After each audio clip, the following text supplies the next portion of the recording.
Hello everyone, welcome back. இன்னைக்கு நாம daily conversation sentences பார்க்க போறோங்க.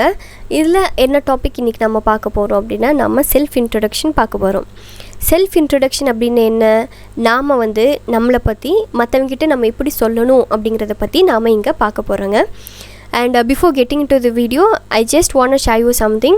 இப்போ நீங்க ஒரு காலேஜ்ல படிச்சாலும் இல்ல நீங்க ஸ்கூல்ல இருந்தாலும் இல்ல நீங்க இப்போ ஒரு பெரிய MNC கம்பெனிக்கு இன்டர்வியூக்கு போனாலும் கூட நீங்க உங்களை பத்தி செல்ஃபை இன்ட்ரோ듀ce பண்ணுங்க அப்படினு யாராவது கேட்டா நீங்க ரொம்ப ஸ்டைலிஷா அட்வான்ஸ்டா தான் நீங்க இங்கிலீஷ் பேசணும் அப்படினு யாருமே அங்க நினைக்க மாட்டாங்க. நீங்க ஒரு பேசிக் லெவல்ல நீங்க இங்கிலீஷ் பேசினாலும் கூட நீங்க பேசுறது மிஸ்டேக் இல்லாம கான்ஃபிடென்ட்டாக பேசினாலே போதுங்க. ஸோ இன்றைக்கி நாம் நம்மளை பற்றி மற்றவங்கிட்ட எப்படி நாம் கான்ஃபிடென்ட்டாக நம்ம எப்படி பேசணும் அப்படிங்கிறத பற்றி தான் நம்ம பார்க்க போகிறோம். அண்ட் இப்போது ஃபார் எக்ஸாம்பிள் இப்போது என்னையே எடுத்துக்கோங்க. இப்போ நான் செல்ஃப் இன்ட்ரோடக்ஷன் நான் மற்றவங்கிட்ட என்னை பற்றி நான் சொல்கிறேன் அப்படின்னா எப்படி எல்லாம் சொல்வேன், என்ன மாதிரி சென்டென்ஸ் நான் யூஸ் பண்ணி சொல்வேன் அப்படிங்கிறத பற்றி இன்றைக்கி வீடியோவில் பார்க்கலாங்க. இப்போ ஃபர்ஸ்ட் ஒன், இப்போ நான் என்னை பற்றி சொல்லணுன்னா ஃபஸ்ட்டு நான் என்ன சொல்வேன், என்னோட பேரை சொல்வேன். ஸோ இங்கே மை நேம் இஸ் பிந்து, சரிங்களா? நீங்கள் இப்படியும் சொல்லலாம், இல்லாட்டி ஐ எம் பிந்து அப்படின்னு சொன்னாலும் சொல்லலாம். ஓகே, இப்போ செகண்ட்லி நான் என்ன சொல்வேன், என்னோட ஏஜ் சொல்வேன். ஸோ நான் எனக்கு 27 years old, நான் ஐ எம் 27 years old அப்படின்னு என்னோடய பேருக்கு அடுத்தது என்ன சொல்வேன், ஏஜ் சொல்வேன், சரிங்களா? அதுக்கப்புறம் நான் என்ன சொல்வேன், இப்போ என்னோட அம்மா அப்பா பற்றி சொல்வேன். இப்போ எங்கள் அப்பா பற்றி நான் சொல்லும்போது எங்கள் அப்பா ஒரு டீச்சர் அப்படின்னு நான் சொல்வேன். So my father is a teacher. இங்கே உங்கள் அப்பா இல்லை ஏதாவது டாக்டரோ என்ன ஆக்குபேஷன் இருக்காங்களோ அந்த ஆக்குபேஷனை போட்டு நீங்கள் உங்கள் அப்பா மை ஃபாதர் இஸ் அப்படின்னு உங்கள் ஆக்குபேஷன் போட்டு நீங்கள் சொல்லிக்கலாம். ஓகே, இப்போ நெக்ஸ்ட் நான் என்ன சொல்வேன், நான் என்னோட அம்மாவை பற்றி சொல்வேன். So my mother is a home maker. Okay, எங்கள் அம்மா இல்லத்தரசி. எப்போவுமே நீங்கள் இந்த மோஸ்ட்லி ஹவுஸ் ஒய்ஃப் அப்படின்னு நம்ம நிறைய பேர் சொல்லுவோம். பட் அந்த ஹவுஸ் ஒய்ஃப்க்கு பதிலாக ஹோம் மேக்கர் அப்படின்னு சொல்லி பாருங்க. இது ஹோம் மேக்கர் அப்படின்னா இது நாம் அவங்களுக்கு கொடுக்குற ஒரு மரியாதை. ஓகே, ஸோ அம்மா அப்பா பற்றி சொல்லிட்டேன். அதுக்கப்புறம் நான் நெக்ஸ்ட் என்ன சொல்வேன், என்னோட சிப்ளிங்ஸ், என் கூட பிறந்தவங்களை பற்றி நான் சொல்வேன். ஸோ நான் என்ன சொல்வேன், எனக்கு 2 brothers இருக்காங்க அப்படின்னு நான் சொன்னேன்னா எப்படி சொல்லணும், ஐ ஹாவ் 2 brothers அப்படின்னு நான் சொல்வேன். ஓகே, இப்போ அடுத்தது என்னோடய பிரதர்ஸ் என்ன பண்ணிகிட்ருக்காங்க அப்படிங்கிறத நான் சொல்லணும் இல்லைங்க. So my brothers R studying in college அப்படின்னு நான் சொல்லுவேன். ஓகே, அதுக்கப்புறம் நான் என்ன சொல்வேன், நான் எங்கே இருக்கேன் அப்படின்னு நான் சொல்லணும் இல்லைங்க. ஸோ ஐ லிவ் இன் ஊட்டி, நான் ஊட்டியில் இருக்கேன் அப்படிங்கிறத நீங்கள் எந்த இடத்துல இருக்கீங்களோ அந்த இடத்த மென்ஷன் பண்ணி நீங்கள் சொல்லலாம். ஐ லிவ் இன் கோயம்புத்தூர், அந்த மாதிரி நீங்கள் என்ன இடத்துல இருக்கீங்களோ அதை ஐ லிவ் இன் அப்படின்னு நீங்கள் சொல்லலாம். ஓகே, அதுக்கப்புறம் நான் என்ன சொல்வேன், நான் எந்த ஸ்கூலில் இருக்கேன் படிச்சிட்ருக்கேன் அப்படிங்கிறது நம்ம சொல்லணும் இல்லைங்க. ஸோ ஐ ஸ்டடி இன் கேந்திர வித்யாலயா ஸ்கூல். இப்போ நீங்கள் காலேஜில் படித்தா இந்த மாதிரி I study in Krishna college. இப்போ நீங்கள் ஏதாவது கம்பெனியில் ஒர்க் பண்ணிட்டு இருந்தீங்கன்னா I work in Cognizant or TCS.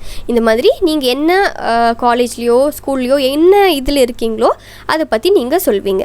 Okay, அதுக்கப்புறம் என்ன, இப்போ நான் எத்தனாவது கிளாஸ் படிச்சிட்ருக்கேன் அப்படின்னு நான் சொல்லணும் இல்லைங்க. ஸோ நான் என்ன சொல்வேன், ஐ ஸ்டடி இன் 10th standard. இப்போ நீங்கள் 12th இல்லை எந்த ஸ்டாண்டர்ட் படிக்கிறீங்களோ அந்த ஸ்டாண்டர்ட் போட்டு நீங்கள் சொல்லிக்கலாம். ஓகே, அடுத்தது என்ன, இப்போ எனக்கு எந்த சப்ஜெக்ட் ரொம்ப ஈஸியாக இருக்குது, எந்த சப்ஜெக்ட் ரொம்ப கஷ்டமாக இருக்குது அந்த மாதிரி நீங்கள் சொல்வீங்களேங்க. ஸோ அப்போது இப்போ எனக்கு என்ன, இங்கிலீஷ் ரொம்ப ஈஸி. அப்போ நான் என்ன சொல்வேன், English is easy to me அப்படின்னு நான் சொல்லுவேன். அதுக்கப்புறம் எனக்கு எது டிஃபிகல்ட் அப்படின்னு நான் சொல்வேன் இல்லைங்க. So I feel makes difficult. Okay, உங்களுக்கு என்ன டிஃபிகல்ட்டோ, இப்போ உங்களுக்கு இப்போ ஸ்விம்மிங் பண்ணுறது டிஃபிகல்ட் அப்படின்னா ஐ ஃபீல் ஸ்விம்மிங் டிஃபிகல்ட் அப்படின்னு போட்டுக்கலாம். ஓகே, இதெல்லாம் ஜஸ்ட்டு நான் ஒரு பேட்டர்ன் தான், நீங்கள் மாற்றி கண்டென்ட்டை மாற்றி நீங்கள் யூஸ் பண்ணிக்கலாம். ஓகே, இப்போ அதுக்கப்புறம் என்ன, நான் என்னோட பெஸ்ட் ஃப்ரெண்ட் பற்றி சொல்வேன். பெஸ்ட் ஃப்ரெண்ட் பற்றி சொல்லணும். இப்போ ரியானா என்னோட பெஸ்ட் ஃப்ரெண்ட் அப்படிங்கிறத நான் இப்படி சொல்வேன், Riyana is my best friend. உங்களோட பெஸ்ட் ஃப்ரெண்ட் யாரோ அந்த பேரை மென்ஷன் பண்ணி நீங்கள் சொல்லலாம். ஓகே, இப்போ நெக்ஸ்ட் ஒன் பாருங்கள், இப்போ என்னோட ஆம்பிஷன் என்ன லைஃப்பில் அப்படிங்கிறத பற்றி நான் சொல்வேன். அப்போ எப்படி சொல்லணும், my ambition in life is to become an IAS officer. Okay, இதே மாதிரி உங்களுக்கு என்ன ஆம்பிஷனோ அந்த ஆம்பிஷன் வச்சு நீங்கள் கண்டென்ட் நீங்கள் சொல்லிக்கலாம். ஓகே, அதுக்கப்புறம் நான் என்ன சொல்வேன், என்னோட ஃபேவரட் ஹாபி என்ன அப்படின்னு நான் சொல்வேன் இல்லைங்க. So my favourite hobby is reading. இங்கே உங்களோட ஃபேவரட் ஹாபி என்ன அதை பற்றி நீங்கள் மை ஃபேவரட் ஹாபி இஸ் அப்படின்னு நீங்கள் சொல்லிக்கலாம். ஓகே. அதுக்கப்புறம் ஹாபிக்கு அப்புறம் நான் என்ன சொல்வேன், நான் வந்து என்ன சொல்வேன்னா, இப்போது வந்து எனக்கு என்னோடய பேரண்ட்ஸ் எனக்கு ரொம்ப பிடிக்கும் அப்படின்னு நான் சொல்வேன். சரிங்களா? ஸோ அதை வந்து நாம் எப்படி இங்கிலீஷில் சொல்லலாம், I love my parents most. Okay, I love my parents most. உங்களுக்கு இப்போது உங்களோட தாத்தா பாட்டி பிடிக்கும்னா, கிராண்ட் பேரண்ட்ஸ் பிடிக்கும்னா, அந்த மாதிரி நீங்கள் யார் பிடிக்குமோ அவங்க வச்சு நீங்கள் சென்டென்ஸை ஃப்ரேம் பண்ணிக்கலாங்க. ஓகே. அதுக்கப்புறம் நான் வந்து எந்த மாதிரி படம் எல்லாம் பார்ப்பேன் அப்படிங்கிறத நான் எப்படி சொல்வேன், நான் வந்து இப்போது த்ரில்லர் மூவி தான் நான் வந்து பார்ப்பேன் அப்படின்னா I watch thriller movies. Okay. அதுக்கப்புறம் நான் என்ன சொல்வேன், இப்போ வந்து நேற்று என்னோடய அப்பா என்னை திட்டாரு அப்படிங்கிறத நான் எப்படி சொல்லலாம், my father scolded me yesterday R my father scolded me. Okay. அதுக்கப்புறம் நான் வந்து இப்போது மார்க்கெட்டுக்கு போகிறேன் அப்படிங்கிறத நம்ம எப்படி சொல்லலாம், நான் எப்படி சொல்லலாம், I am going to market now. இப்போ நீங்கள் வந்து இப்போது படிக்க போவீங்க அப்படின்னா I am going to study now. அந்த மாதிரி நீங்கள் என்ன பண்ண போகிறீங்களோ அதை வந்து நீங்கள் இங்கே போட்டு நீங்கள் சென்டென்ஸ் ஃப்ரேம் பண்ணிக்கலாம். ஓகே. அதுக்கப்புறம் நான் எத்தனை மணிக்கு எழுந்திருப்பேன், எத்தனை மணிக்கு தூங்குவேன், அதை பற்றியெல்லாம் சொல்வீங்கள்ல. ஸோ அதனால் இங்கே வந்து என்ன, நான் வந்து மார்னிங் 6 o'clock நான் எழுந்திருப்பேன் அப்படிங்கிறத நான் எப்படி சொல்வேன், I get up at 6 AM in the morning. Okay. அதுக்கப்புறம் நான் வந்து இப்போ எத்தனை மணிக்கு நான் பெட்டுக்கு போவேன், நான் எத்தனை மணிக்கு தூங்குவேன் அப்படிங்கிறத நான் எப்படி சொல்லலாம், I go to bed at 10 PM at night. இதே மாதிரி நீங்கள் வந்து நீங்கள் எத்தனை மணிக்கு போவீங்களோ அந்த டைம் மட்டும் சேஞ்ச் பண்ணிவிட்டு நீங்கள் பேசலாம். ஓகே. அதுக்கப்புறம் இப்போ வந்து என்னோடய ஃப்ரெண்டு வந்து என் பக்கத்தில் இருக்காங்க அப்படிங்கிறத நான் வந்து எப்படி சொல்லலாம், my friend standing beside me. Okay. இது எல்லாமே நம்ம வந்து சிம்பிள் சென்டென்ஸ் தான், நீங்களே தான் நீங்கள் சேஞ்ச் பண்ணி நீங்கள் பேசலாங்க, எதை வேணாலும் பேசிக்கலாம். ஓகே. இப்போ நெக்ஸ்ட் ஒன் பாருங்கள்.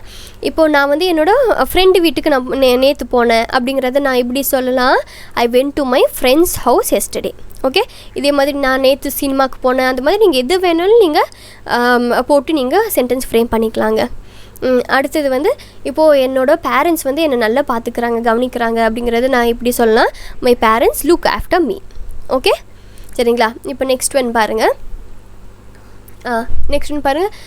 இது என்னோடது, இந்த புக் என்னோடது அப்படிங்கிறத நம்ம எப்படி சொல்லலாம், இப்போது இட் இஸ் மைன் அப்படின்னு சொன்னாலும் சொல்லலாம், அப்படி இல்லாட்டி இட் இஸ் மை புக் அப்படின்னு சொன்னாலும் சொல்லலாம். ஓகே. நெக்ஸ்ட் ஒன் பாருங்கள்.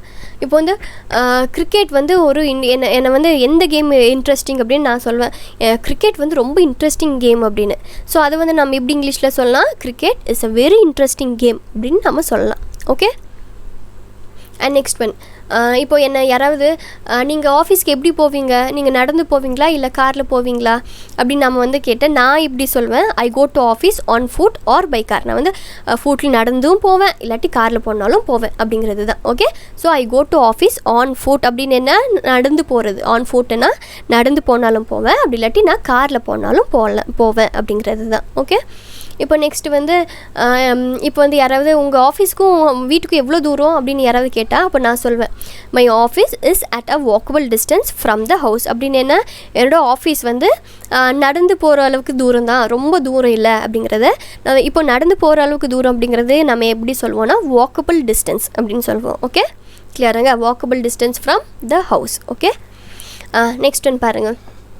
இப்போ வந்து நான் ரொம்ப டயர்டாக இருக்கேன், so I'll catch you later, I'll see you later அப்படிங்கிறத எப்படி நம்ம சொல்லலாம், I am very tired no, see you later அப்படின்னு நம்ம சொல்லி நம்ம கான்வர்சேஷனை நம்ம முடிச்சிக்கலாம்.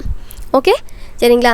அண்ட் இன்றைக்கி நான் சொன்ன மாதிரி எடுத்துக்கிறது எல்லாமே ரொம்ப பேசிக்கானது தாங்க. நீங்கள் வந்து இதை யூஸ் பண்ணி பாருங்கள், ரொம்பவே ஈஸியாக இருக்கும். சரிங்களா? அண்ட் இன்றைக்கி வீடியோ உங்களுக்கு எல்லாத்துக்குமே ரொம்ப ரொம்ப யூஸ்ஃபுல்லாக இருக்கும்னு நினைக்கிறேன். இதே மாதிரி நெக்ஸ்ட் கிளாஸ்லேயும் இன்னொரு யூஸ்ஃபுல்லான வீடியோ பார்க்கலாம். And until then, thank you, happy learning.